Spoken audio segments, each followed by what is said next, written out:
Hi friends, இந்த நாள் இனிய நாளாக அமையட்டும்.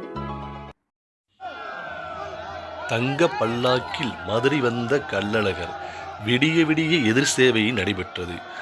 சித்ரா பௌர்ணமி நாளில் வைகை ஆற்றில் இறங்குவதற்காக அழகர் மலையிலிருந்து கள்ளழகர் நேற்று மாலை தங்க பல்லாக்கில் புறப்பட்டார்.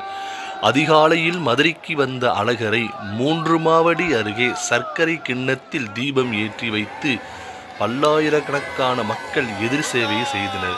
கோவிந்தா கோவிந்தா கோவிந்தா என முழக்கமிட்டு பல்லாயிரக்கணக்கான பக்தர்கள் அழகரை வழிபட்டனர்.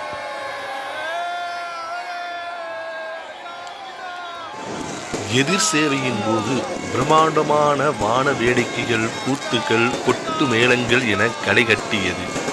கள்ளழகரின் மேல் அன்பு கொண்ட பக்தர்கள் தாங்களும் கள்ளழகர் போல் வேடமிட்டும் கற்பனசாமியாக வேடமிட்டு அழகரை வரவேற்று ஆடி பாடினர்.